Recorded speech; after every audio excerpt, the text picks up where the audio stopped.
कौशल्या तो राजमाता बनेंगी और आप बोले आप राजमाता की दासी बनोगी। ऐसी कान में धीरे धीरे समझाया। अब तो महारानी कैकेयी सुन करके बड़ी प्रसन्न हुई, नाराज नहीं हुई। महारानी कैकेयी ने कहा, मंथरा मेरे राम को महाराज कल राजा बनाएंगे, ये तो बड़ी ही प्रसन्नता का विषय है। महाराज से मैं रोज कहती थी राम को राजा कब बनाओगे, कब राम का अभिषेक करोगे, तो महाराज रोज बातें बदल देते थे, लेकिन आज उन्होंने इतना सुंदर निर्णय लिया है, ये समाचार सुनकर के मैं प्रसन्न हूं। तुरंत महारानी कैकेयी ने अपने गले का नौलखा हार निकाला और मंथरा को दे दिया। बोले ऐसा शुभ समाचार तूने सुनाया है। दिव्यमाभरणम तस्मयी कुब्जायै प्रददौ शुभाम। वाल्मीकि जी कहते हैं अपने गले के उस दिव्य हार को निकाल करके महारानी कैकेयी ने मंथरा को दे दिया। तेरे मुंह में घी शक्कर, ऐसा सुंदर समाचार तूने सुनाया। लेकिन इतना सुनने के बाद महारानी कैकेयी ने कहा, देख मंथरे, तेरी सब बात मुझे अच्छी लगी, लेकिन एक बात अच्छी नहीं लगी। तू मेरे राम में और मेरे भरत में भेद समझती है। महारानी कैकेयी ने मंथरा को समझाया, रामे वा भरते नाहम विशेषम नोपलक्षये। हे मंथरे, मेरे राम में और मेरे भरत में कोई अंतर नहीं है। मेरा भरत मेरी उतनी सेवा नहीं करता जितना मेरा राम मेरी सेवा करता है, और कभी ये अंतर तू समझना मत। महारानी कैकेयी ने मंथरा से कहा, मंथरे और कोई तेरी इच्छा हो तो तू बता। तूने इतना शुभ समाचार सुनाया। वरम परम ते प्रददामि तम वृणु। महारानी कैकेयी ने कहा, इसके अतिरिक्त और कुछ तू मांगना चाहती है तो मांग ले। इतनी प्रसन्न हुई महारानी कैकेयी। तब मंथरा ने देखा, अरे ये मेरे कहने पर भी इनके मन में कोई बदलाव नहीं आया। तब मंथरा ने राम जी की आलोचना शुरू की, राम जी की असूया की। असूया, असूया क्या है? कहते हैं कि गुणेषु दोषाविष्करणम असूया। किसी के अंदर दोष नहीं है, फिर भी हम अपने स्वभाव के कारण उसके अंदर दोष का दर्शन करने लग जाएं और दोष का वर्णन करने लग जाएं, तो इसको असूया कहते हैं। राम जी के अंदर कोई दोष नहीं है, लेकिन फिर भी मंथरा राम जी के अंदर दोष बताने लगी। मंथरा ने कहा, महारानी आप नहीं जानती हो, राम राजा बनते ही तुम्हारे पुत्र भरत को देश से निकाल देंगे। देशांतरम नाययिता, इस देश से निकाल देंगे भरत को, अयोध्या में रहने नहीं देंगे। तुम क्या समझती हो? और देश से निकाल दें यहां तक तो ठीक है, लेकिन महारानी ये राजनीति बड़ी विचित्र होती है। राजनीति में कुछ भी असंभव नहीं होता। मंथरा ने कहा, राम राजा बनने के बाद तुम्हारे पुत्र भरत को देश से निकाल दें यहां तक तो ठीक है, लेकिन मुझे तो लगता है लोकांतर मथापि वा। मंथरा ने कहा, लोकांतर मथापि वा, अर्थात तुम्हारे पुत्र भरत को इस लोक से ही विदा कर देंगे, कोई षड्यंत्र करके तुम्हारे पुत्र भरत को मरवा देंगे। और महारानी, आपकी तो जो दुर्दशा होगी, आप जीवन भर महारानी कौशल्या की सेवा करोगे, उनकी दासी बनकर के रहोगी, और सवत के स्वभाव को आप नहीं जानती हो। सवत कभी अपने सवत के सुख को नहीं देख सकती। कौशल्या तुम्हारी सवत है, सपत्नी है, वो तुम्हें कभी सुखी देखना नहीं चाहिए। जिस प्रकार कद्रू ने विनिता को दुख दिया, उसी प्रकार कौशल्या तुमको दुख दे। उदाहरण दिया, ये घर फोड़ने वाले जो लोग होते हैं ना, वो ऐसे ऐसे तर्क ढूंढ लेते हैं और उनकी सुनने लग जाओ तो लगता है वही सही कहते हैं। यही स्थिति महारानी कैकेयी की हो गई। मंथरा ने कहा, कद्रु विनितहि दीन दुख तुम्हें कौशिला देव। जिस तरह कद्रु ने विनिता को दुख दिया, उसी प्रकार कौशल्या तुमको दुख देगी। और अभी कुछ दिन इस महल में रह लो, हाँ, और राम को राजा बनने दो। जिस दिन राम राजा बनेंगे, ये महल तुमसे छीन लिया जाएगा, और जहां नौकरों के लिए क्वार्टर्स बने हुए हैं, वहीं पर तुम्हारे लिए भी एक कमरा अलाट होगा, हमारे बगल में ही रहोगी। मंथरा ने ये सारी बातें महारानी केकई की बुद्धि में भर दिया, और महारानी केकई की मति भी पलट गई। महारानी केकई ने कहा, ऐसा कभी नहीं होगा, मैं मर जाऊंगी लेकिन मैं अपने सवत की सेवा नहीं करूंगी। मंथरा ने कहा, महारानी मर जाएं आपके शत्रु, आप क्यों मरोगी? मेरे रहते आपको मैं मरने दूंगी? पहले मैं मरूंगी, आपको तो कुछ नहीं होगा। केकई ने कहा, मंथरे मैं क्या करूं? अब तो महाराज ने तय कर दिया है, कल राम का राज्याभिषेक होगा, केवल रात भर का समय बचा है, अब तो कुछ किया भी नहीं जा सकता, और भरत यहां है भी नहीं, मेरा बेटा भरत भी यहां नहीं है, और इतने जल्दी वो आ भी नहीं सकता। तो मंथरा ने कहा, महारानी अभी भी सब कुछ हो सकता है। कैसे? महारानी केकई तो सोच नहीं पाई, उनकी बुद्धि में कोई उपाय नहीं आया, लेकिन मंथरा ने ही उपाय बताया। मंथरा ने कहा, महारानी मेरी बात अगर मानो तो सब काम बन जाएगा। महारानी केकई ने कहा, कौन सी बात? मंथरा ने कहा, महारानी महाराज ने आपको 2 वरदान देने के लिए कहा था। बहुत दिन पहले देवासुर संग्राम में उन्होंने वचन दिया था कि 2 वरदान कभी भी मांग लेना, जो मांगना हो। तो महारानी आज वही 2 वरदान काम आएंगे। एक वरदान में आप भरत के लिए अयोध्या का राज्य मांग लो, और दूसरे वरदान में 14 वर्ष के लिए राम का वनवास मांग लो। दुई वरदान भूप सन थाती, मांगहु आज जुड़ा बहु छाती। दुई वरदान भूप सन थाती, मांगहु आज जुड़ा बहु छाती। सुतहि राजे रामहि बनवासु, तेहु लेहु सब तेहु लासु।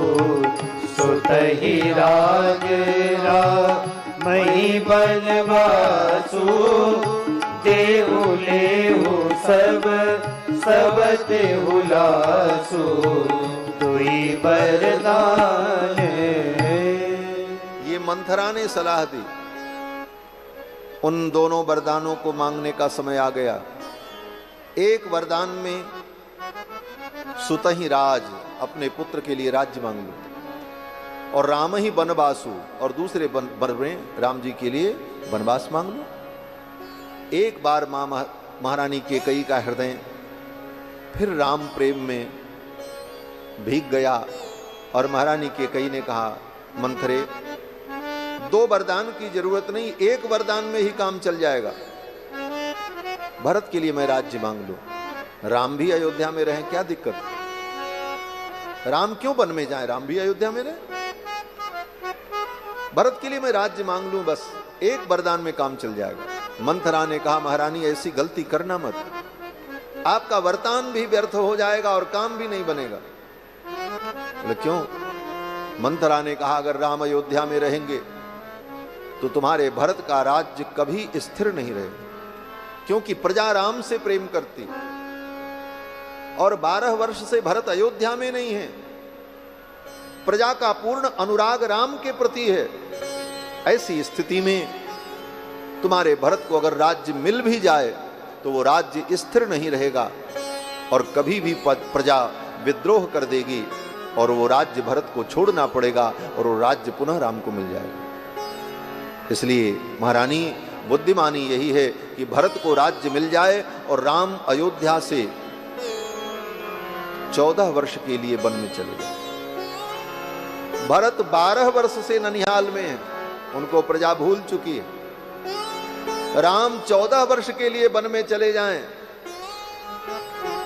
तो राम को प्रजा भूल जाएगी और भरत में प्रजा का स्नेह दृढ़ हो जाएगा और तुम्हारे पुत्र भरत का राज्य स्थायी हो। इसलिए मैं कहती हूं 2 वरदान मांगो, भरत को राजा बनाओ और राम को वन में भेजो 14 वर्ष के, तभी ये कार्य सफल होगा। मंथरा की इस बात को सुन करके महारानी कैकेयी मंथरा को ऊपर से नीचे तक देखने लगे। महारानी कैकेयी ने कहा, मंथरा तू इतनी बुद्धिमान है, तेरे अंदर इतनी बुद्धि, मैं तो ऐसा कभी सोच भी नहीं पाई। महारानी कैकेयी ने कहा, मंथरे आज मुझे पता चला। बोले क्या पता चला? महारानी कैकेयी ने कहा, मंथरे ये तेरे पीठ में जो कुबड़ है ना, ये कुबड़ नहीं है, ये तो बुद्धि का खजाना है, इसी में सारी बुद्धि भरी है।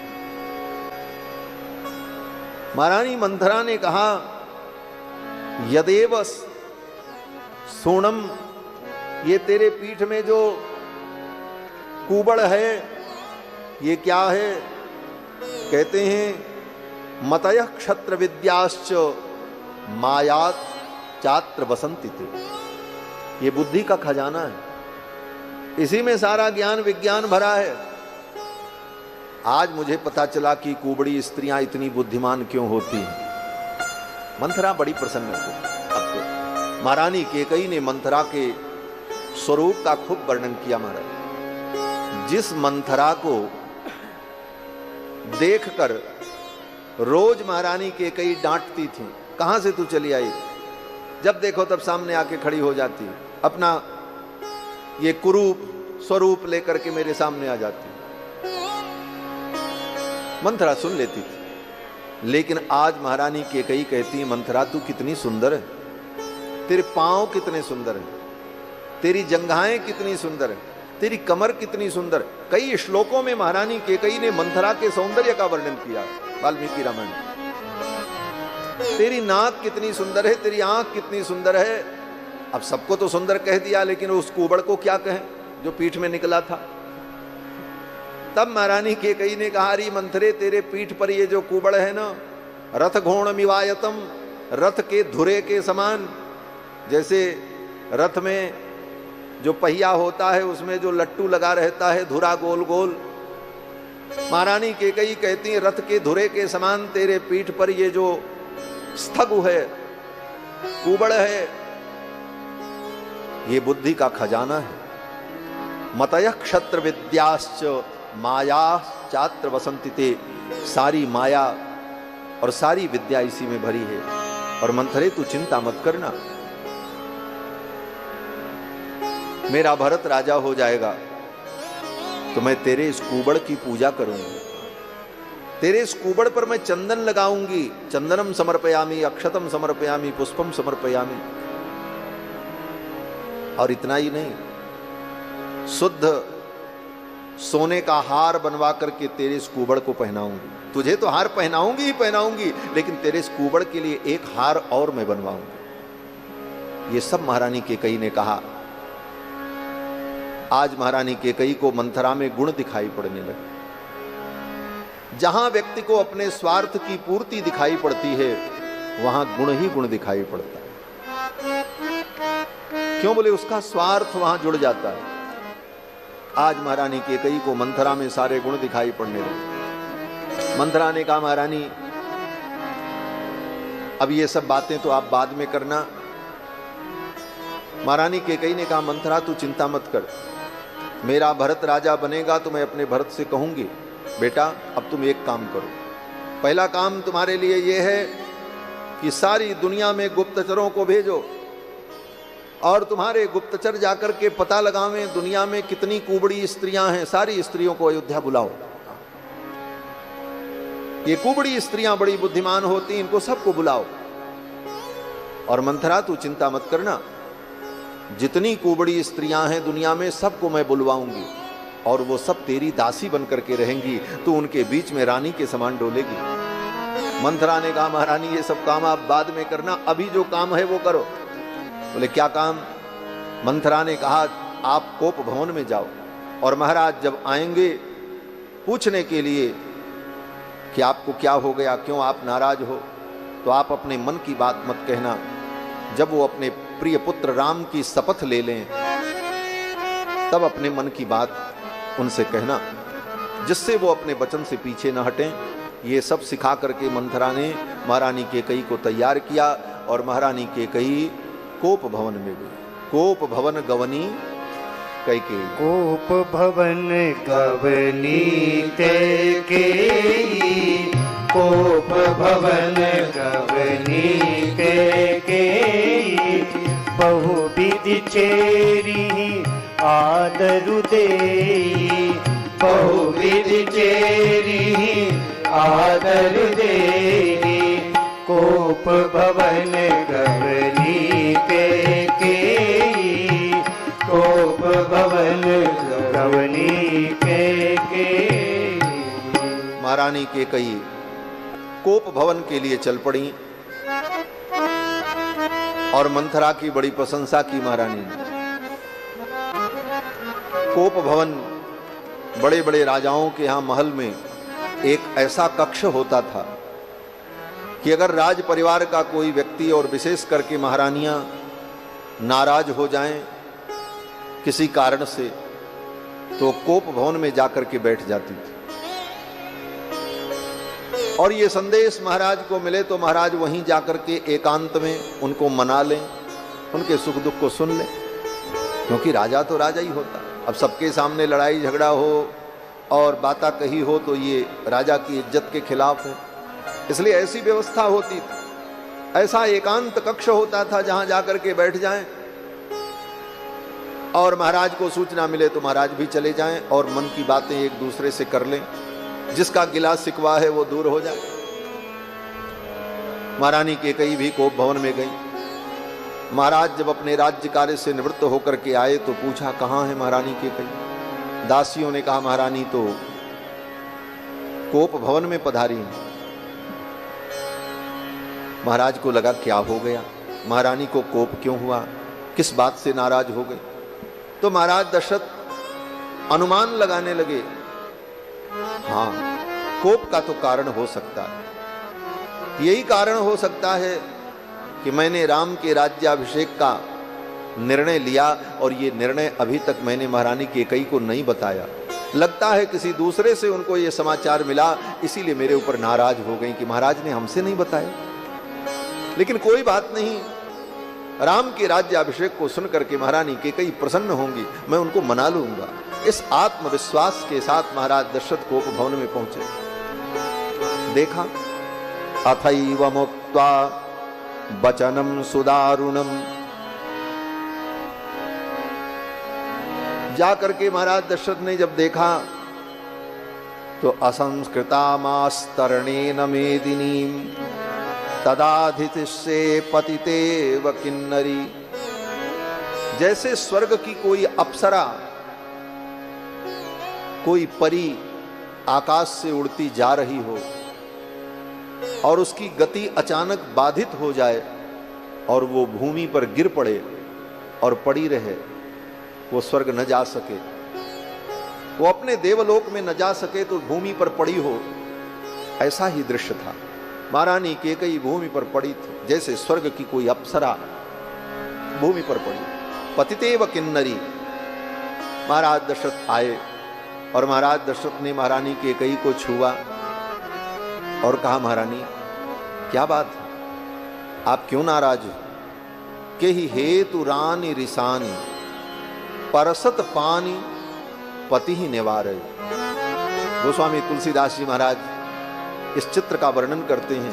के ही हेतु रानी रिसानी परसत पानी पति निवारही, पानीपत ही निवारही, मानहु सरोस भुवंग भामे विषम भाति निहारही, विषम भाति निहारही, दो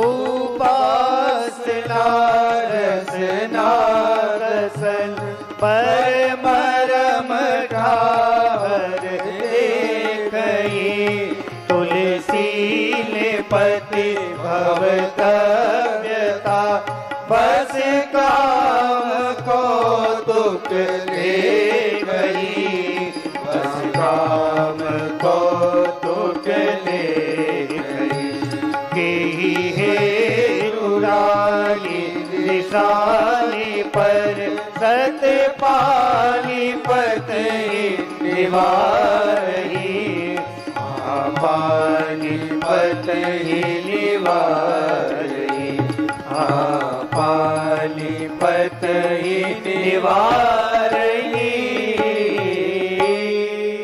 ज्यों दशरथ जी ने छुआ और कहा महारानी क्यों नाराज हो, के हेतु रानी रिसानी। तो महाराज के हाथ को महारानी केकई ने झटक दिया, मुझे मत छुओ। परसत पानी पति ही निवारई। महाराज ने सोचा आज इनको इतना क्रोध क्यों। महाराज ने कहा महारानी किसने आपका अपराध किया है, आप बताओ। जिस किसी व्यक्ति ने आपको दुखी किया है मैं उसे दंड दूंगा और आपकी प्रसन्नता के लिए मैं सब कुछ करने को तैयार हूं। आपकी प्रसन्नता के लिए कोई व्यक्ति अबद्ध भी है तो मैं उसका वध कर दूंगा। भले वो मृत्युदंड का अधिकारी नहीं है लेकिन आपकी प्रसन्नता के लिए मैं उसे फांसी पर चढ़ा दूंगा। आप बताओ तो। अबध्यो बध्यताम कोवा बध्य विमुच्यताम। महाराज दशरथ ने कहा कि आपकी प्रसन्नता के लिए आप कहो तो जिसको फांसी की सजा सुनाई जा चुकी है उसको मैं जीवन दान दे दूं, उसे मुक्त कर दूं। अबध्यो बध्यताम कोवा बध्य विमुच्यताम। आपकी प्रसन्नता के लिए आप कहो तो किसी राजा का राज्य छीन लूं, उसे भिखारी बना दूं, क्योंकि सारी पृथ्वी तो दशरथ जी महाराज की, चक्रवर्ती सम्राट थे, बाकी सारे राजा उन्हीं के अधीन थे।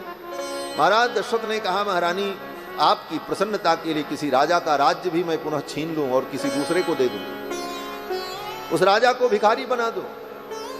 आप कहो तो किसी सड़क चलते हुए भिखारी को राजा बना दूं। दशरथ जी भावावेश में ये सब बोल गए महाराज। कहूँ के हिलंग कहीं करऊँ नरेशु, कहूँ के हिलंग कहीं करऊँ नरेशु, कहूँ के हिल पही निकासों देशु, कहूँ के हिल पही निकासों देशु। सकऊँ तोरी हरी अमरहु मारी, सकऊँ तोरी हरी अमरहु मारी। काहे कीट बपु रे नर नारी, काहे कीट बपु रे नर नारी, काहे कीट बपु रे नर नारी। दशरथ जी ने कहा महारानी देवताओं का एक नाम अमर है। क्यों बोले देवता मरते नहीं है इसलिए उनका नाम अमर है, वो अमृत पिए हुए।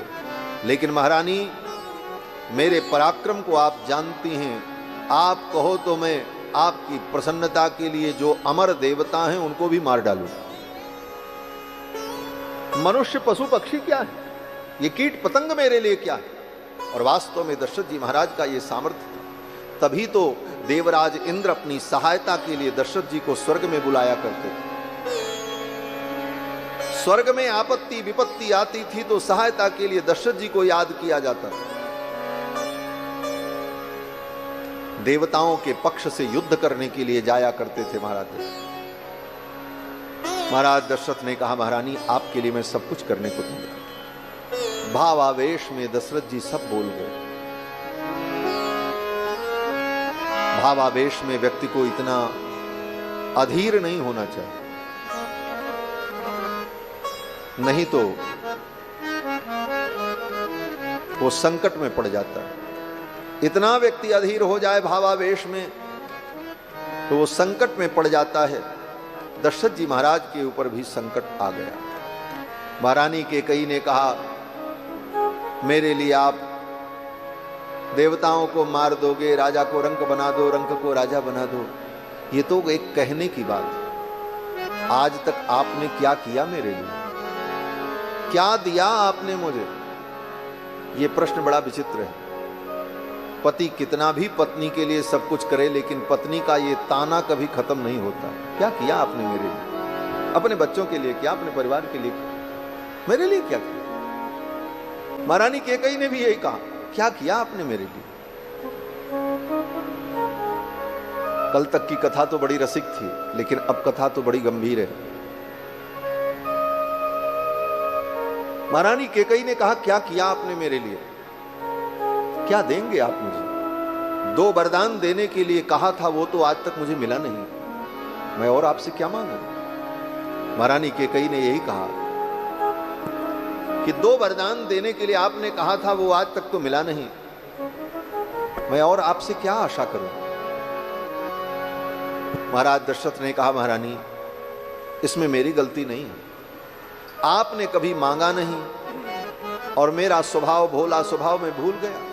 था तेरा की ना मांगे हुकाऊ, था तेरा की ना मांगे हुकाऊ, बिसर गयो मोहि भोर स्वभाऊ, बिसर गयो मोहि भोर स्वभाऊ।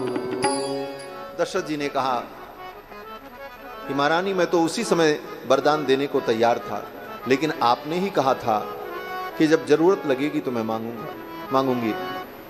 आपने फिर कभी मांगा नहीं। हाँ, मेरी इतनी गलती जरूर है कि मैंने दोबारा आपसे पूछा नहीं, मैं भूल गया। लेकिन कोई बात नहीं, अगर ये भूल मेरी है तो मैं इसे स्वीकार करता हूं और मैं अपने तरफ से एक वचन और देता हूं। बोले क्या?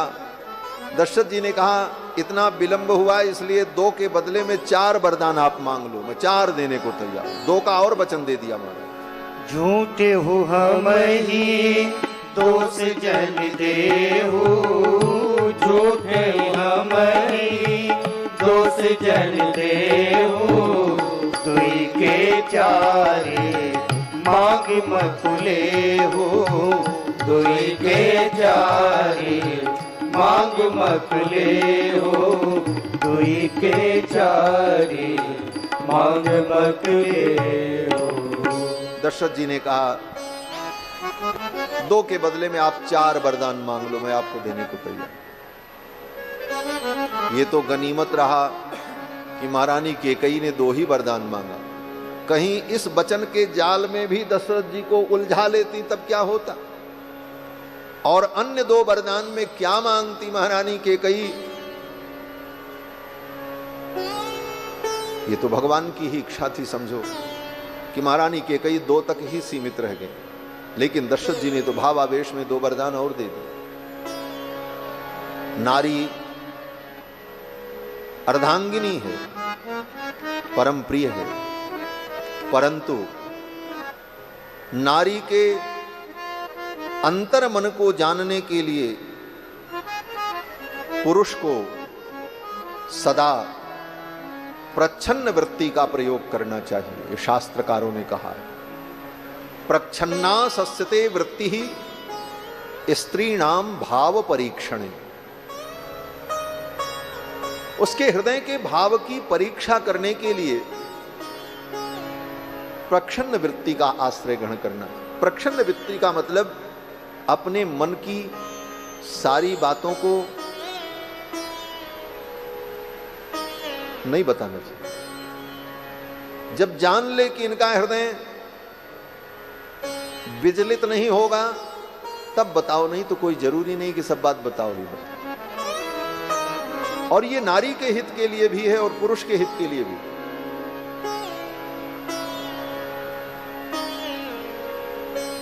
और नारी की जिद कभी कभी पुरुषों के लिए बड़ी भयानक बन जाती है।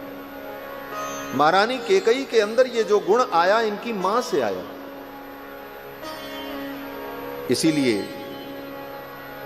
विवाह करते समय कुल की भी परीक्षा की जाती है। महारानी कैकेयी की जो मां थी, इनके जो पिताजी थे, महारानी कैकेयी के पिताजी को एक महर्षि ने वरदान दिया था। क्या वरदान? बोले किसी भी जीव जंतु की भाषा को समझने का सामर्थ्य उनके अंदर था, महारानी कैकेयी के पिता के अंदर। चींटी भी अगर आपस में बात करती हो तो महाराज कैकेयी नरेश, जो महारानी कैकेयी के पिता थे, वो समझ जाते थे ये चींटी उस चींटी से क्या कह रही है।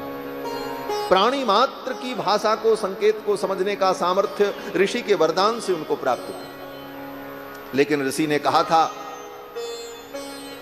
कि ये रहस्य किसी को बताना मत, जिस दिन तुम बताओगे उसी दिन तुम्हारा प्राणांत हो जाएगा। एक दिन महाराज बैठे थे और बगल में उनकी पत्नी बैठी थी, महारानी कैकेयी की मां। और उसी समय कुछ चींटियां, कुछ कीड़े चल रहे थे। उन कीटों की वार्ता को सुन करके महाराज को हंसी आ गई। वो तो सब समझ जाते थे। जब उनको हंसी आ गई तो महारानी कैकेयी की जो मां थी वो बगल में बैठी थी, वहां और कोई था नहीं। तो महारानी कैकेयी को लगा, ओ महारानी कैकेयी की जो मां थी उनको लगा, उन्होंने अपने पति से कहा, महाराज आप हमारी बात पर क्यों हंस रहे हैं? बोले महारानी मैंने आपकी बात पर हंसी नहीं की, ऐसे ही मुझे हंसी आ गई। बोले नहीं आप बताओ, आपके मन में कुछ और है, आप क्यों हंसे? बोले महारानी मत पूछो मुझे क्यों हंसी आई, किस कारण से मैं हंसा हूं, अगर ये मैं बताऊंगा तो अनर्थ हो जाएगा। महारानी कैकेयी की मां ने कहा नहीं आप बताओ। हट कर लिया। महाराज ने कहा कि अगर मैं बताऊंगा तो मेरी मृत्यु हो जाएगी। महारानी कैकेयी की मां ने कहा आप मुझे बताओ नहीं तो मेरी मृत्यु हो जाएगी, मैं मर जाऊंगा। ऐसा हट किया। और महाराज ने देखा कि अब मैं क्या करूं। बोले ठीक है मैं अपनी हंसी का कारण आपको बताऊंगा, लेकिन एक बार मैं अपने गुरुदेव से जाकर के विचार करूंगा। और उन महर्षि के पास गए महाराज, और महाराज ने कहा अब मैं क्या करूं, आपने ऐसा वरदान दिया था, पशु पक्षियों की भी भाषा समझने की योग्यता दी, लेकिन किसी को बता दूं तो मेरी मृत्यु हो जाएगी, और मेरी पत्नी ने इस प्रकार हठ किया है, अब मैं क्या करूं। अगर बताता हूं तो मेरी मृत्यु हो जाएगी, और नहीं बताता हूं तो वो मरने को तैयार है, अनर्थ हो जाएगा। महर्षि ने डांटा और महर्षि ने कहा मर जाने दो उसको, कभी मत बताना, इतना मत अधीर बनो, ऐसे दुराग्रह को स्वीकार मत करो, और जाकर के कह दो कि अगर तुम्हें मरना है तो तुम मर जाओ, मैं नहीं बताऊंगा। गुरु की आज्ञा मान करके आकर के महाराज ने कहा कि जाओ। क्यों मुझे हंसी आई, मैं नहीं बताऊंगा। बोले मैं मर जाऊंगी। महाराज ने कहा मर जाओ, मैं दूसरा ब्याह कर लूंगा, काम खत्म। अब बेचारी चुप हो गई, तब जाकर के वो शांत हुई, नहीं तो यहां तक वो हट कर चुकी थी कि आप मरो लेकिन मुझे बताओ। इसीलिए विद्वानों ने कहा त्रिया चरित्रम पुरुषस्य भाग्यम दैवो न जानाति कुतो मनुष्य। ये किसी नारी जाति की निंदा नहीं है, ये इस प्रकार की जो नारियां होती हैं उनकी निंदा है। पुरुषों में भी अच्छे बुरे होते हैं, और जहां जो गलत करता है उसकी निंदा होती है, और जो अच्छा करता है उसकी प्रशंसा भी होती है। इसलिए कभी इन बातों को हृदय पर नहीं लेना चाहिए। शास्त्र और शास्त्र के रचयिता महापुरुषों ने जो कुछ कहा है हमारे जीवन को व्यवस्थित करने के लिए कहा। उनका किसी से कोई द्वेष नहीं है, न किसी की आलोचना का उद्देश्य है। उद्देश्य केवल समाज का मार्गदर्शन है। तो महारानी कैकेयी उन्हीं की तो बेटी, ऐसा ही हठ किया, लेकिन ये तो अपने मां से भी एक सीढ़ी आगे निकल गए। महारानी कैकेयी ने कहा अगर आप मुझे वरदान देना चाहते हो तो मैं ऐसे नहीं मांगूंगी, पहले आप अपने प्रिय पुत्र राम की कसम खाओ, शपथ लो कि मैं जो मांगूंगी आप दोगे।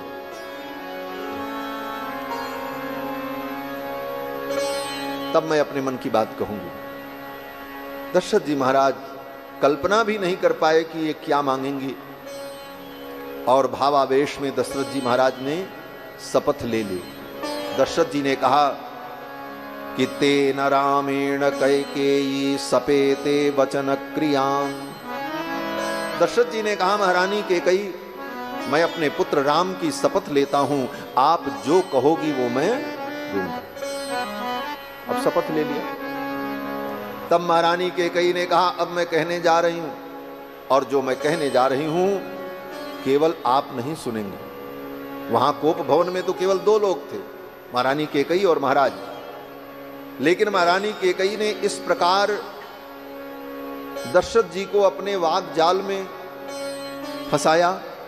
महारानी कैकेयी ने कहा, मैं जो कहने जा रही हूं केवल आप नहीं सुनेंगे, 33 कोटि देवता भी सुन रहे हैं। मैं उनको साक्षी बना रही हूं, सूर्य चंद्रमा को मैं साक्षी बना रही हूं,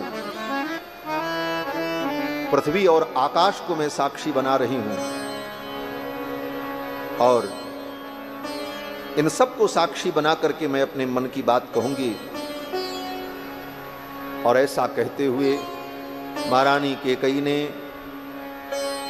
अपने मनोभाव को व्यक्त किया और कहा, पहला वरदान तो मुझे ये चाहिए कि जिन सामग्रियों से कल आप अपने ज्येष्ठ पुत्र राम का युवराज पद पर अभिषेक करने जा रहे हैं, उन्हीं सामग्रियों से मेरे बेटे का अभिषेक हो, मेरा भरत राजा बने। और दूसरा वरदान मुझे ये चाहिए कि 9 पंच वर्षाणि, 9 वर्ष और 5 वर्ष, कितने हुए? 14। महारानी कैकेयी कहती, 9 पंच वर्षाणि दंडकारण्यमाश्रितः चीराजिनधरो वीरो रामो भवतु तापसः।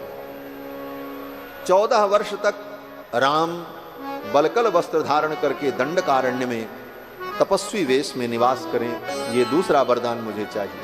सुनहु प्राण प्रिय भावत जी का, देहु एक बर भरतहि टीका।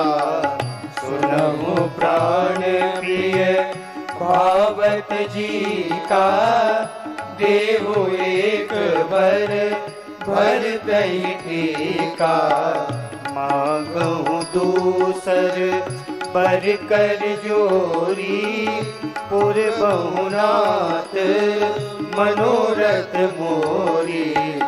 मांगहु दूसर पर कर जोरी, पुर बहुनाथ मनोरथ मोरी। तापस बेस विशेष उदासी, 14 बरिस राम बनवासी। तापस भेष विशेष उदासी, 14 बरिस राम बनवासी। सुनहु प्राण प्रिय भावत जी का, देहु एक बर भरतहि टीका। सुनहु प्राण प्रिय। महारानी कैकेयी ने कहा, एक वरदान में मेरे पुत्र भरत के लिए अयोध्या का राज्य, और दूसरे वरदान में राम के लिए 14 वर्ष का वनवास। महाराज दशरथ कांप गए। महाराज दशरथ ने कल्पना भी नहीं की थी कि ऐसा कुछ होगा। महाराज दशरथ ने कहा, महारानी आपके इस वरदान को देने में मेरा धर्म चला जाएगा। मैंने हजारों लोगों के बीच में सभा के मध्य में अपनी प्रजा को वचन दिया है, कल मैं राम को राजा बनाऊंगा। मेरे उस वचन का क्या होगा?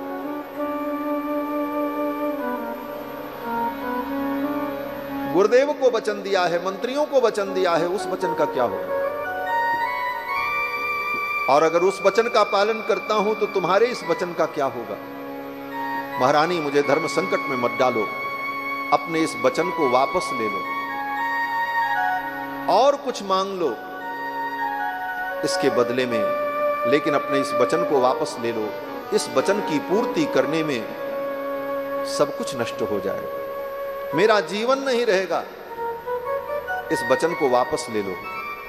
लेकिन महारानी कैकेयी ने कहा, नहीं, कुछ भी हो जाए मुझे यही 2 वरदान चाहिए। महाराज दशरथ ने दोनों हाथ जोड़कर महारानी कैकेयी के चरणों में अपना मत्था रख दिया। महर्षि वाल्मीकि कहते हैं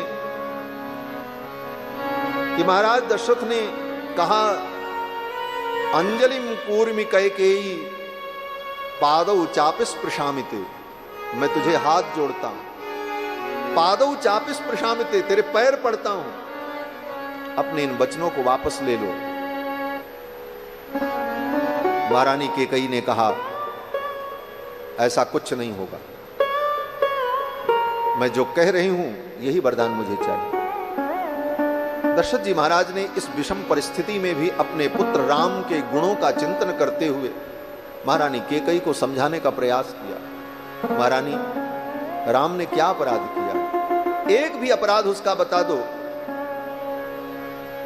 तो मैं उसे वन में भेज दूं। किसी को वन में भेजा जाता है, देश से निकाला जाता है, तो किसी कारण से कोई अपराध किया हो। राम ने क्या अपराध किया?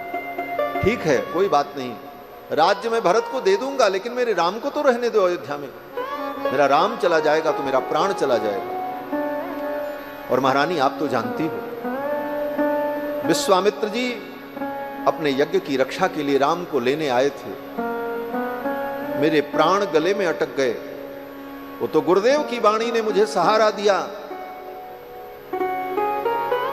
लेकिन आज अगर राम वन में चले गए तो मेरा जीवन नहीं रहेगा, तेरा सौभाग्य नष्ट हो जाएगा, तेरा सिंदूर उजड़ जाएगा। महारानी, इस वचन को आप वापस ले लो। राम ने कोई अपराध नहीं किया।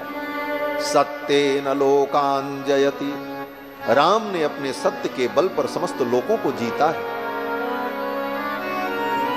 इन लोगों को जीतने की बात जो दशरथ जी कह रहे हैं, इसका तात्पर्य यह है कि राम की सत्य निष्ठा ऐसी है कि राम जी अपने सत्य के बल पर किसी भी लोक में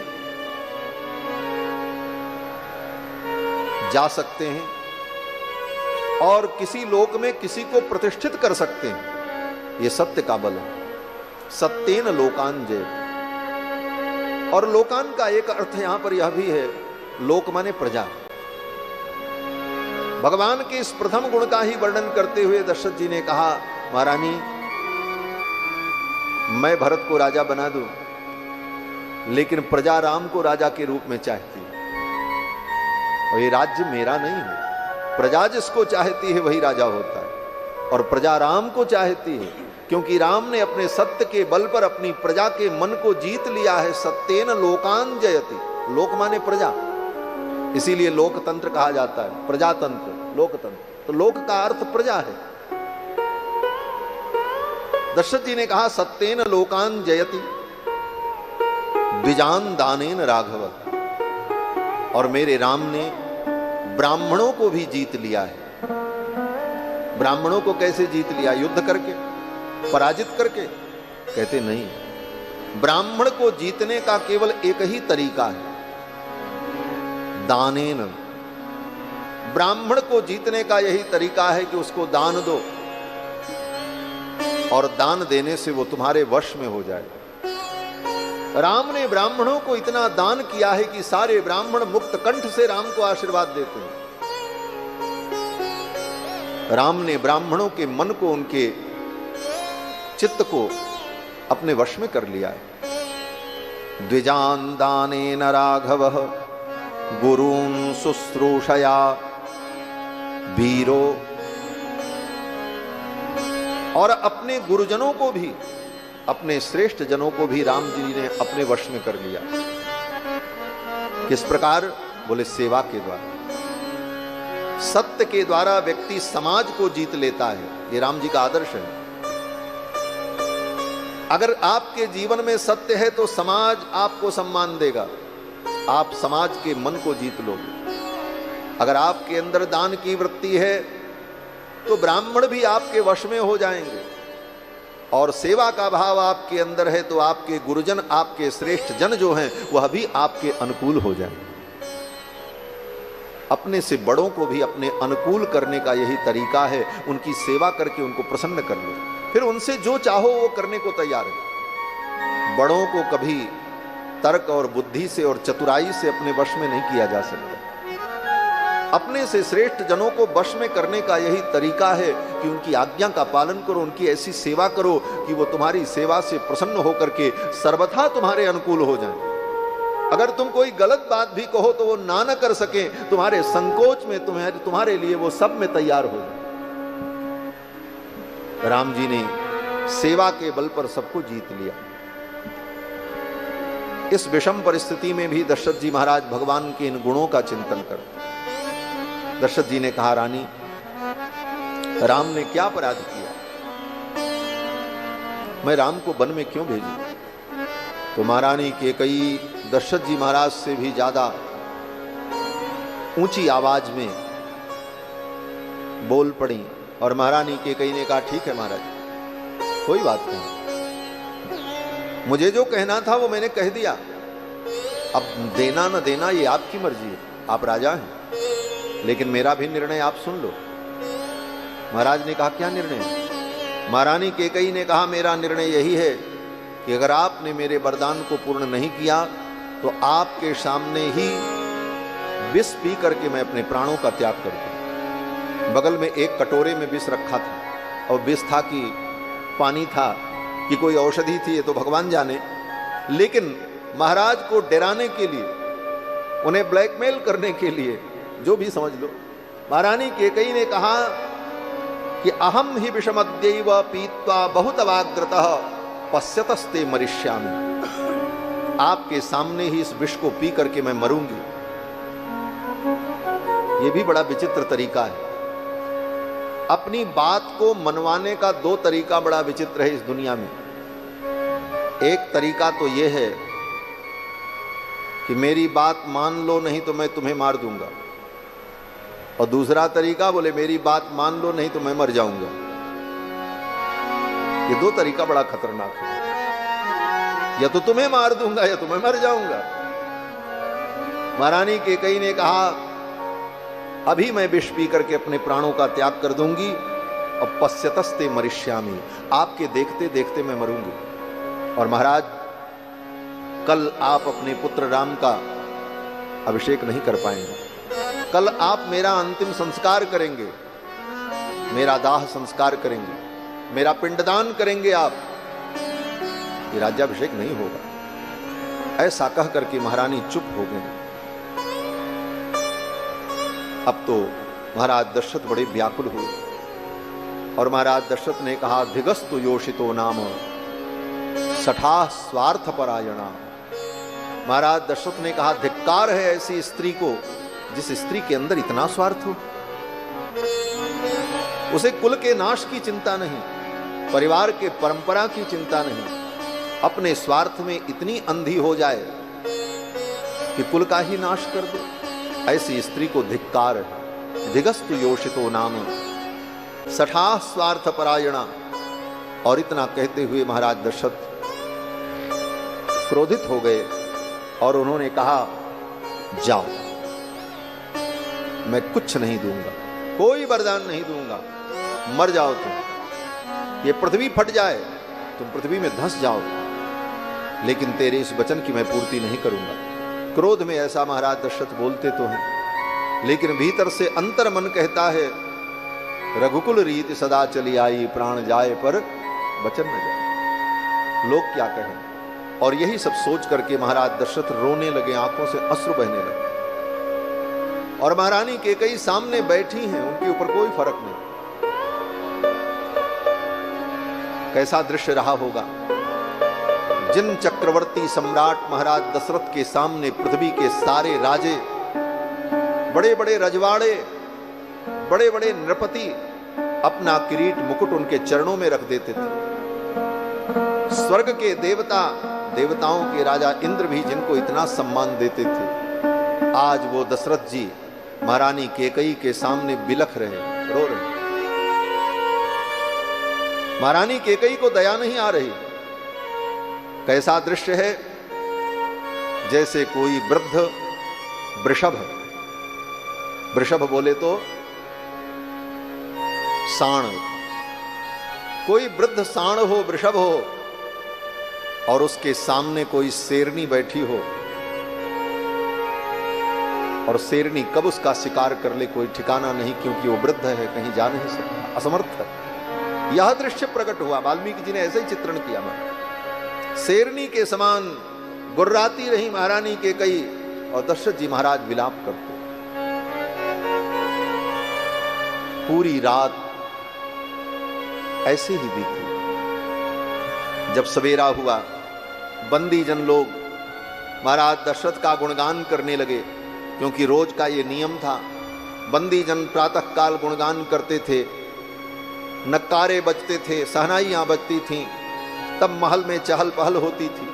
आज जब ये सब कुछ होने लगा तो महाराज दशरथ ने अपने मंत्री सुमंत्र से कहा, ये सब बंद कराओ, मुझे कुछ अच्छा नहीं लग रहा। मेरे धर्मात्मा पुत्र राम को बुलाओ, मैं अपने पुत्र राम को देखना चाहता हूं।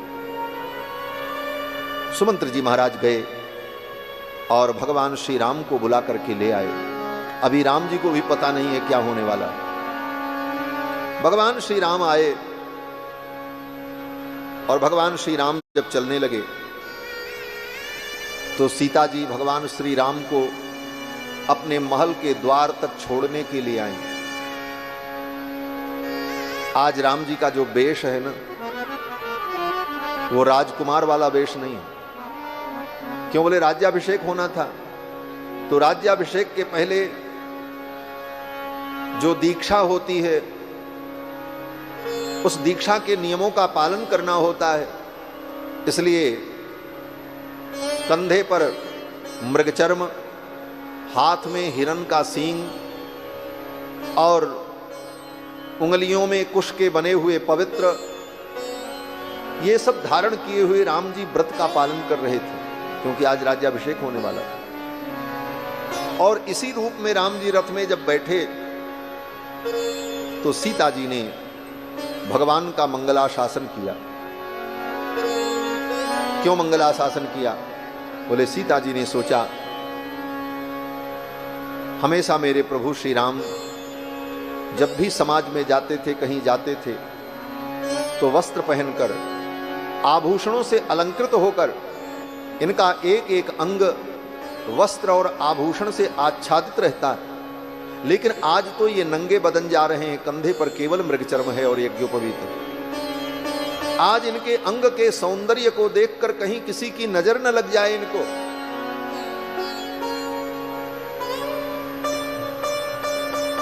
क्योंकि आज इन्होंने आभूषण और वस्त्र से अपने अंग को आच्छादित नहीं किया है, तो मेरे प्रभु श्री राम को किसी की नजर न लगे, इसलिए जानकी जी ने भगवान का मंगलाशासन किया। कल की कथा में मैंने निवेदन किया था, भक्तों ने भगवान को आशीर्वाद दिया, मंगलाशासन किया। और ये वाल्मीकि रामायण तो मंगलाशासन ग्रंथ ही है। जानकी जी ने भगवान को आशीर्वाद दिया। जानकी जी ने कहा कि आप जा रहे हो, चारों दिशाओं के जो स्वामी हैं, दिक्पाल हैं, वो आपकी रक्षा करें। और ऐसा कह करके श्री जानकी जी ने भगवान का मंगलाशासन किया। पूर्वाम दिशम वज्रधरो दक्षिणाम पातु ते यमः वरुणः पश्चिमामाशाम धनेशस्तु उत्तराम दिशम। पूर्व दिशा के स्वामी इंद्र आपकी रक्षा करें, दक्षिण दिशा के स्वामी यमराज आपकी रक्षा करें, पश्चिम दिशा के अधीश्वर वरुण आपकी रक्षा करें, और उत्तर दिशा के जो दिक्पाल हैं, स्वामी हैं, कुबेर, वो आपकी रक्षा करें। पूर्वाम दिशम वज्रधरो दक्षिणाम पातु ते यमः वरुणः पश्चिमामासाम धनेशस्तु उत्तराम दिशम। ये कह करके जानकी जी ने भगवान को आशीर्वाद दे करके विदा किया, और भगवान रथ पर बैठे और चल पड़े। और जब राम जी अपने पिताजी के पास पहुंचे और देखा पिताजी की इस दशा को, साथ में लक्ष्मण जी भी थे, महारानी कैकेयी सामने गंभीर मुद्रा में बैठी, दशरथ जी महाराज भूमि पर बैठे हुए आंखों से अश्रुपात हो रहा है, चेहरा उदास है, वातावरण अत्यंत भयानक है।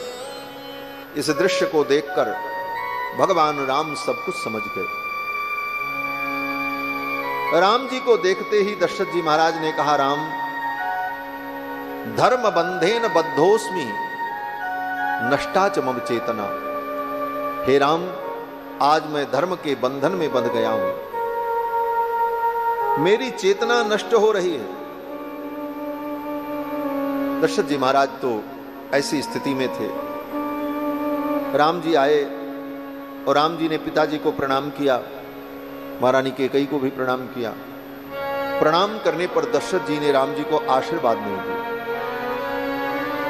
जब आशीर्वाद नहीं दिया तब राम जी ने महारानी कैकेयी से पूछा, महारानी, मां, क्या बात है? आज मेरे प्रणाम करने पर पिताजी ने मुझे आशीर्वाद नहीं दिया। अन्य दिनों में तो पिताजी अगर नाराज भी रहते थे तो मेरे आते ही प्रसन्न हो जाते थे। आज इन्हें क्या हो गया है कि ये मुझे देख करके प्रसन्न नहीं हो रहे।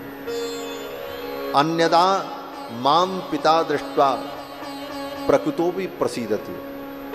अन्यदा माम पिता दृष्ट्वा, अन्य समय में मेरे पिताजी मुझे देखकर इतने प्रसन्न होते थे कि प्रकुपितो भी प्रसीदति, अगर कुपित भी रहते थे तो प्रसन्न हो जाते थे। कभी कभी ऐसा होता था।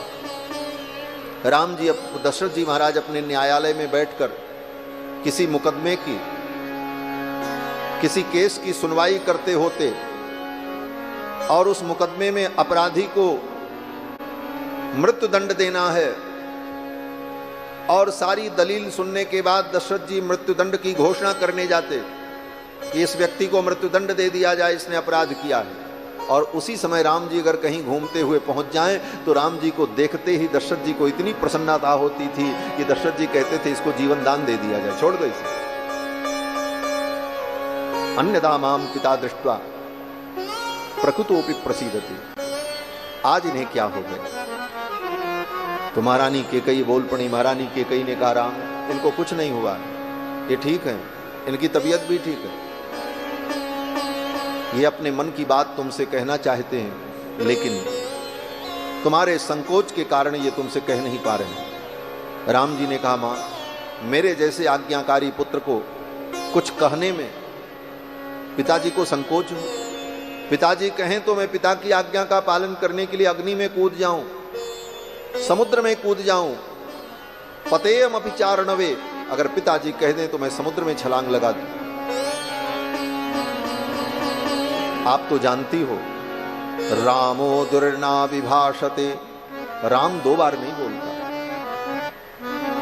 राम जो कहता है वो करता है, राम दो बार नहीं बोलता।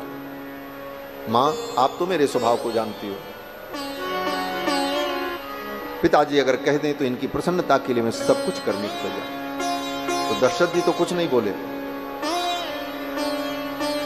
लेकिन महारानी कैकेयी ने कहा, राम, ये अपने मन की बात नहीं कहेंगे, लेकिन मैं बताती हूं। मैंने इनसे 2 वरदान मांगा।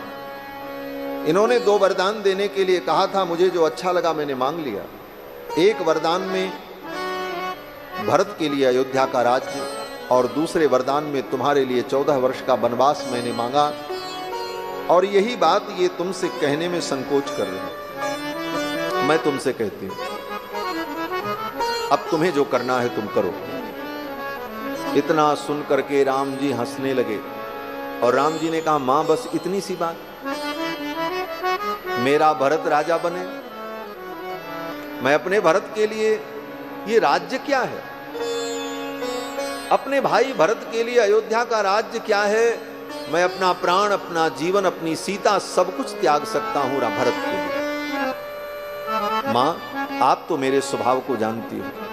अहम सिहि सीताम राज्यम च प्राणान निष्ठान धनानि च।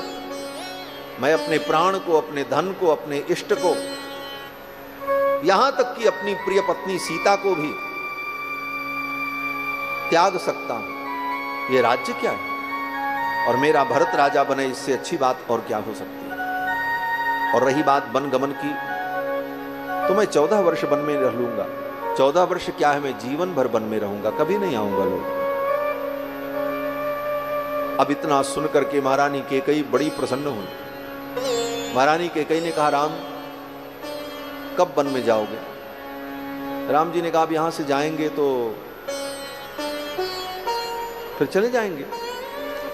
महारानी कैकेयी ने कहा, राम जब तक तुम वन में नहीं जाओगे तब तक तुम्हारे पिताजी न स्नान करेंगे, न पानी पिएंगे, न भोजन करेंगे। अगर तुम अपने पिता को सुखी देखना चाहते हो तो जितना शीघ्र हो सके तुम वन के लिए प्रस्थान करो। यावत त्वं न राम यातः पुरात्, इस पुर से, इस नगर से जब तक तुम चले नहीं जाओगे, पिता तावत न ते राम स्नास्यति भोक्ष्यते पिवा। जब तक तुम वन में नहीं चले जाओगे तब तक तुम्हारे पिता न भोजन करेंगे न स्नान करेंगे। अगर तुम इनको सुखी देखना चाहते हो तो जितना शीघ्र हो यहां से चले जाओ। इतना सुनते ही राम जी अपने पिताजी के उस महल से इतनी तेज दौड़ते हुए बाहर निकले। बचपन में राम जी को लोगों ने दौड़ते हुए देखा था, लेकिन आज 24 वर्ष की अवस्था में एक बच्चे के समान इतनी तेज दौड़ते हुए राम जी उस महल से बाहर निकले।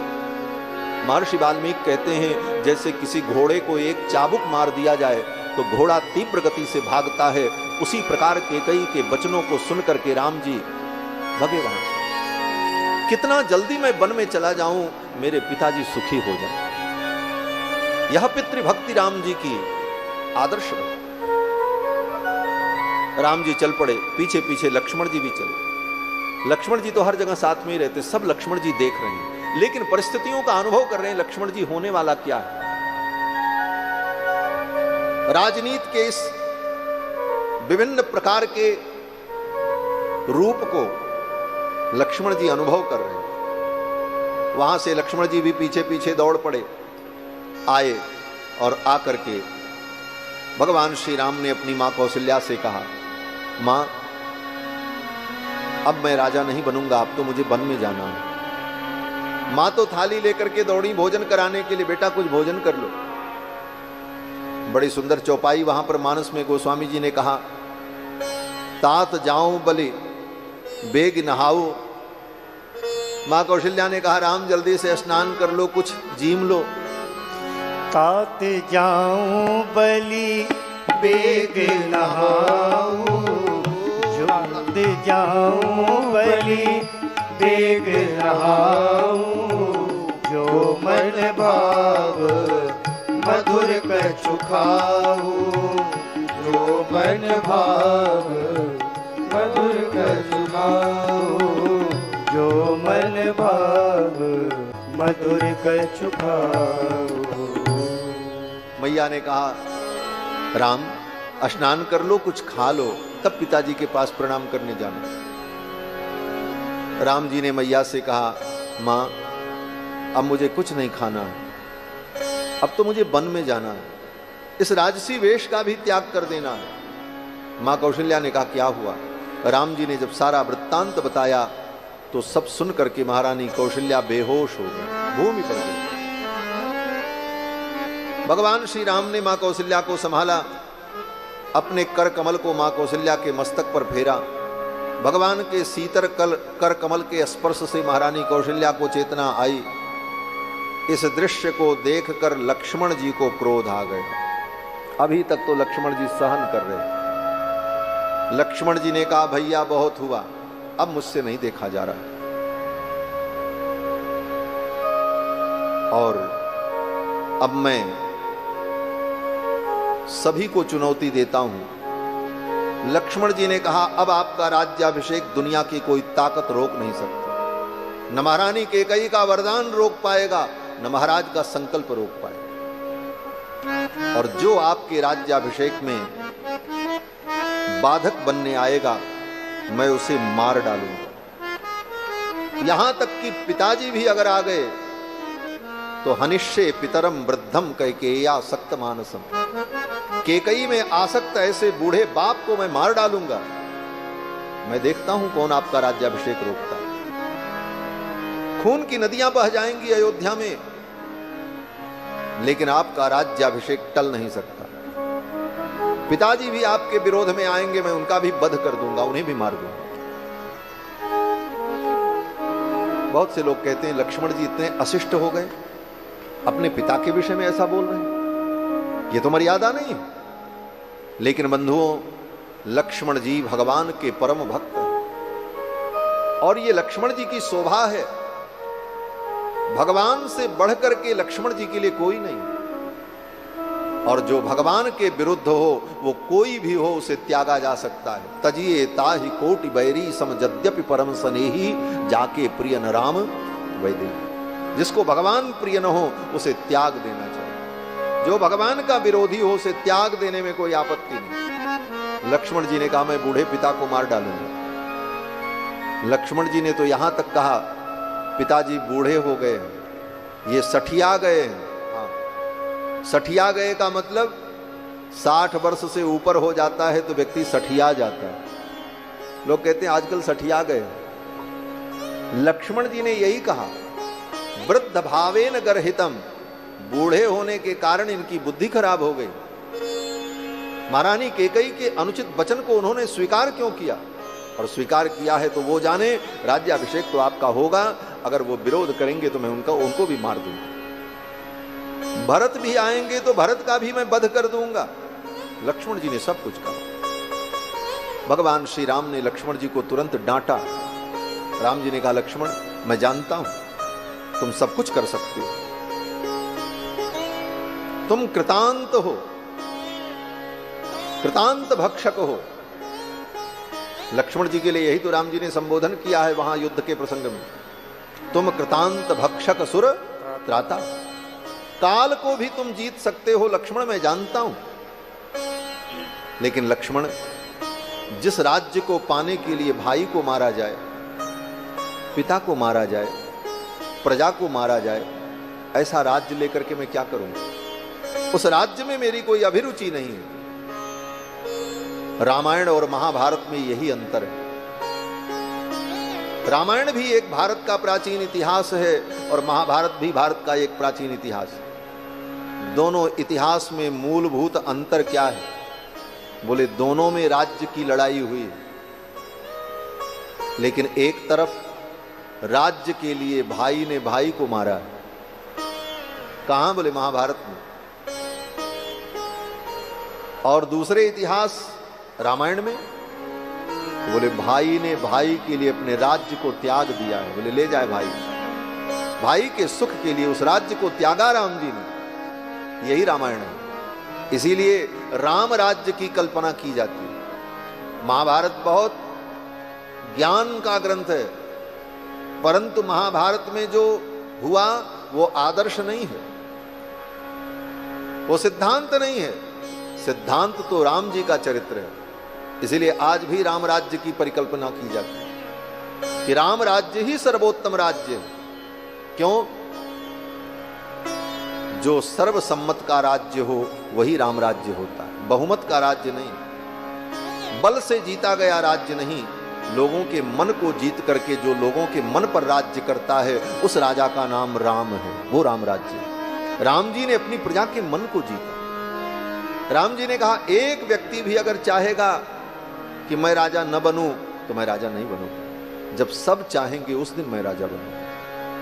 राम जी ने लक्ष्मण को डांट दिया, लक्ष्मण जी शांत हो गए।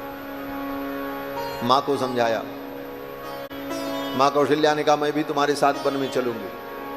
राम जी ने कहा मां मेरा धर्म है पिता की आज्ञा का पालन करना, और आप नारी हैं, नारी का धर्म है पति की सेवा करना। आपका जो धर्म है आप अपने धर्म का पालन करो और मैं अपने धर्म का पालन करूं। यही रामायण का सिद्धांत है। हमें निज धर्म पर चलना सिखाती रोज रामायण। ये रामायण हमें अपने धर्म पर चलना सिखाती। भगवान श्री राम ने कहा मां आप नारी हैं और नारी का धर्म क्या है? बोले पति की सेवा करना। पुत्र और पति में उसके लिए महत्वपूर्ण पति है। पुत्र द्वितीय कोटि में होता है। इसलिए मां, आपका परम धर्म है कि आप अयोध्या में रहकर महाराज की सेवा करो, ये आपका धर्म है। और मैं पुत्र हूं, मुझे पिता की आज्ञा का पालन करना चाहिए, ये मेरा धर्म है। आप अपने धर्म का पालन करो और मैं अपने धर्म का पालन करूं। यही राम राज्य की व्यवस्था है। हर व्यक्ति अपने धर्म का पालन करे, जिसका जो धर्म है।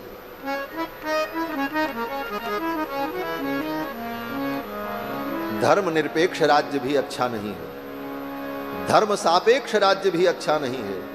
सर्वोत्तम राज्य क्या है? बोले राम राज्य। राम राज्य में हर व्यक्ति को अपने धर्म के पालन की पूर्ण स्वतंत्रता है। अगर कोई राक्षस है तो राक्षस का जो धर्म है, राक्षस अपने धर्म का पालन, उसके धर्म में भी हस्तक्षेप न किया जाए, किसी के ऊपर कोई धर्म थोपा न जाए। भगवान श्री राम चाहते तो रावण का वध करने के बाद वहां पर अपने परिवार के किसी व्यक्ति को राजा बना करके बैठा देते।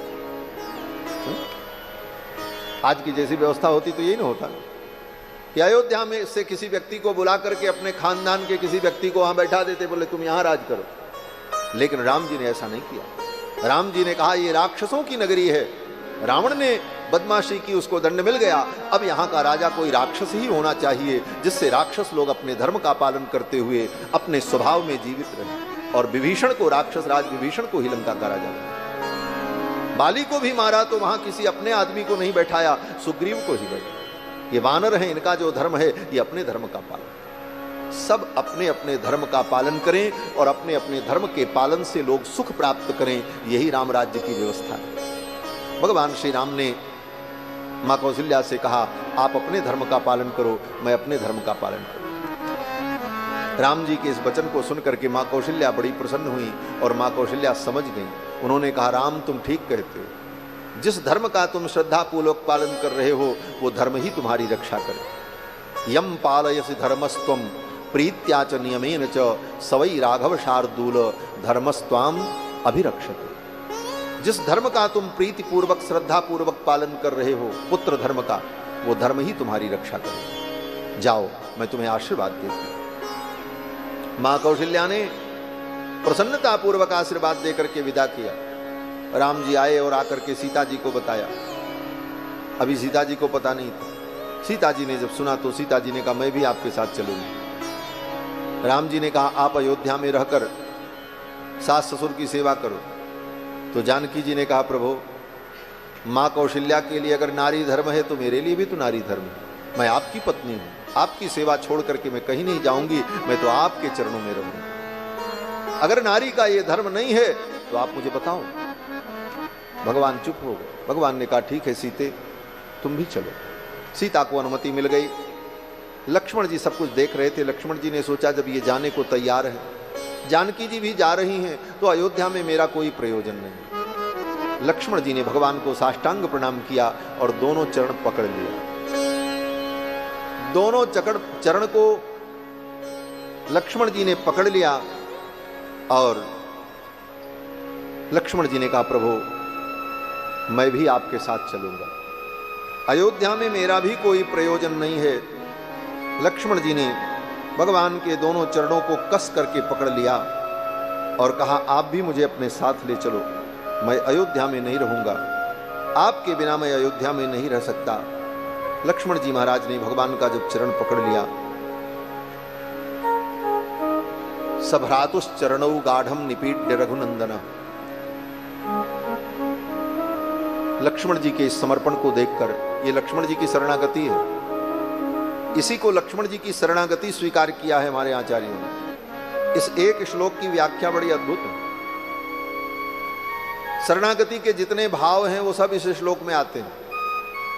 लक्ष्मण जी ने भगवान के चरण को पकड़ लिया और कहा, मुझे भी आप अपने साथ ले चलो, मैं आपके चरणों को छोड़ करके कहीं नहीं जाऊंगा।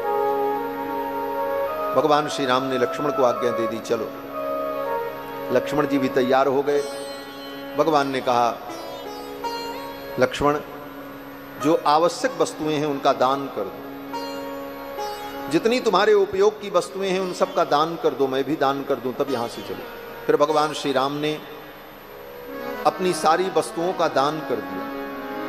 हीरे के हार, पलंग, सिंहासन, जो कुछ राम जी के उपयोग की वस्तुएं थी सब ब्राह्मणों को बुला करके राम जी ने दान कर दी। लक्ष्मण जी ने भी अपने उपयोग की सारी वस्तुओं का दान कर दिया। सीता जी ने भी अपनी उपयोग की सारी वस्तुओं का दान कर दिया। जो हाथी था 1000 स्वर्ण मुद्रा के साथ, 10,000 स्वर्ण मुद्रा के साथ राम जी ने अपने गजराज को, शत्रुंजय नाम के हाथी को, अपने गुरुपुत्र को दान कर दिया। और ये सब दान का कार्यक्रम चल रहा था, तब तक एक दुबले पतले ब्राह्मण आ गए महाराज, फटा पुराना कपड़ा पहने। ये राम कथा के सुदामा है महाराज। हाँ, वाल्मीकि रामायण में इस चरित्र को पढ़ लेना, ये राम कथा के सुदामा है सब। दुबले पतले ब्राह्मण, परम विद्वान, वेदज्ञ, कभी भिक्षा भी नहीं मांगते थे और किसी की नौकरी भी नहीं करते थे। श्रद्धा से कोई दे दे तो उसी से परिवार को खिला करके परिवार का पोषण कर लेते थे। और जिस दिन कुछ नहीं मिलता था, कोई नहीं देता था, मांगने तो जाते भी नहीं थे। जिस दिन नहीं मिलता था तो फावड़ा लेकर के, कुदाल लेकर के जंगल में भटकते थे, कहीं से कंदमूल और पेड़ की मीठी जड़ ढूंढ करके ले आते और वही अपने बच्चों को खिलाकर और स्वयं खा करके वेद शास्त्र का अध्ययन करते थे और अपने धर्म का पालन करते। इनका नाम गार्ग्य था, त्रिजटो गार्ग्य। त्रिजट नाम के ब्राह्मण थे। इनकी पत्नी ने कहा, आज राम जी खूब दान कर रहे हैं, लुटा रहे हैं, आप भी चले जाओ, वो कुछ देंगे, हमारी दरिद्रता दूर हो जाएगी। बार बार पत्नी ने कहा तो ये त्रिजट नाम के जो ब्राह्मण थे ये राम जी के दरबार में आए। अब राम जी तो सब दान कर चुके थे, कुछ बचा ही नहीं था। ये त्रिजट ब्राह्मण जान गए, राम जी ने तो सब लुटा दिया, अब तो कुछ बचा नहीं, मैं अब ये हमको क्या देंगे। लेकिन राम जी ने उन त्रिजट ब्राह्मण के मनोभाव को जान लिया और राम जी ने कहा, विप्र मैं आपकी क्या सेवा करूं। तो उस त्रिजट ब्राह्मण ने कहा, महाराज आप क्या देंगे, आपने तो सब कुछ दान कर दिया, लुटा दिया, अब आपके पास कुछ बचा ही नहीं। तो राम जी मुस्कुराने लगे। राम जी ने कहा, हमने सब कुछ दान कर दिया है, लेकिन अपने क्षत्रिय धर्म का दान नहीं किया। मैं क्षत्रिय हूं और एक क्षत्रिय के सामने एक ब्राह्मण आए और खाली हाथ चला जाए, मैंने अपना धर्म नहीं बेचा है, मैंने अपने धर्म का दान नहीं किया है, आप मांगो क्या चाहिए। उस त्रिजट ब्राह्मण ने कहा, मैं बहुत गरीब हूं, मेरे बहुत बच्चे हैं, मेरे पास खाने को नहीं,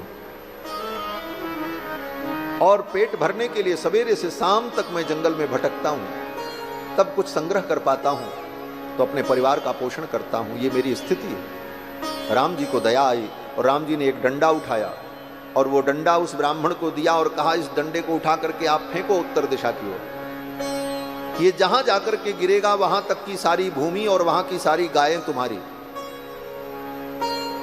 वो ब्राह्मण बेचारा दुबला पतला, हवा चले तो गिर जाए, इतना दुबला पतला था। लेकिन उस ब्राह्मण की हिम्मत देखो महाराज, कमर में कपड़ा लपेटा महाराज, अपने गमछे को, कंधे के उत्तरीय को कमर में कसा और कसने के बाद पूरी शक्ति लगा करके उस ब्राह्मण ने उस डंडे को फेंका।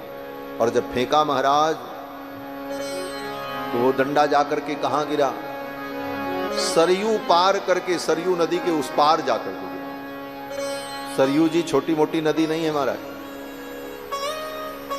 चैत्र के महीने में आओ तो आप महाराज सरयू जी के उस पार खड़े हुए व्यक्ति को नहीं देख सकते, इतना बड़ा पाटा होता है। उस ब्राह्मण ने उठा करके जब फेंका वो डंडा तो सरयू जी के उस पार जाकर के गिरा। भगवान श्री राम ने कहा, वहां तक की जितनी गायें हैं वो सब तुम्हारी है। वो ब्राह्मण तृप्त हो गया, प्रसन्न हो गया।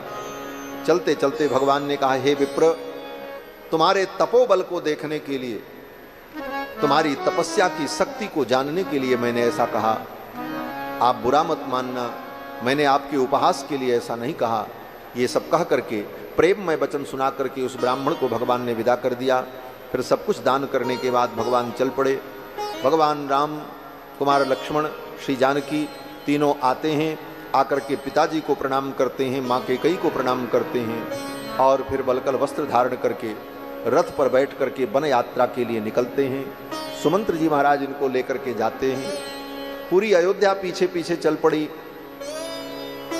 और पीछे पीछे संपूर्ण अयोध्या जब चल पड़ी तो राम जी भी रथ से उतर करके पैदल चलने लगे। बहुत समझाने की कोशिश की लेकिन लोग लौटने को तैयार नहीं थे। बोले हम भी आपके साथ चले। पूरी अयोध्या जा रही राम जी के साथ। आगे जाने पर तमसा नदी के तट पर सायंकाल रथ रुका। एक वृक्ष के नीचे राम जी ने विश्राम किया। प्रजा के लोग भी पैदल चलते चलते थक गए थे, जो जहां गिरा वहीं पड़ा रह गया। अर्धरात्रि में भगवान श्री राम ने सुमंत्र से कहा, हे मंत्रिवर्य, इस रथ को इस प्रकार ले चलो कि किसी को पता न चले। प्रातः काल जब ये लोग जगेंगे तो मुझे यहां न पाकर ये संतोष कर लेंगे और अयोध्या लौट जाएंगे, अन्यथा ये लोग मेरे पीछे चलेंगे तो इनको अपार कष्ट होगा जंगल में। सुमंत्र जी ने भगवान की आज्ञा का पालन किया और रथ पर बैठाकर अर्धरात्रि में भगवान को लेकर के आगे निकल गए। अयोध्या के लोग सोते रहे। जब सवेरा हुआ, नींद खुली तो न रथ है, न राम जी हैं, न सुमंत है, न लक्ष्मण है, न सीता। सब रो पड़े और सब ने कहा, इस निद्रा ने हमको राम जी से अलग कर दिया। सब ने यही कहा कि हम सो गए और सोने का परिणाम हुआ राम जी हमें छोड़ करके चले गए। हमने सो करके अपने राम को खो दिया। उसी दिन से ये कहावत प्रसिद्ध हो गई, जो सोवत है वो खोवत है, जो सोता है वो खो देता है। अयोध्यावासी सो गए तो राम जी छोड़ के चले गए।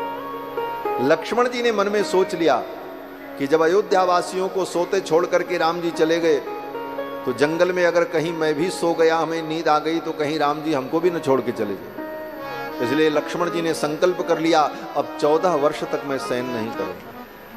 और संपूर्ण लीला में 14 वर्ष तक लक्ष्मण जी कभी शयन नहीं किए। वहां से सुमंत जी महाराज भगवान को लेकर के चले हैं। वेदश्रुति नदी को पार किया, फिर गोमती नदी को पार किया।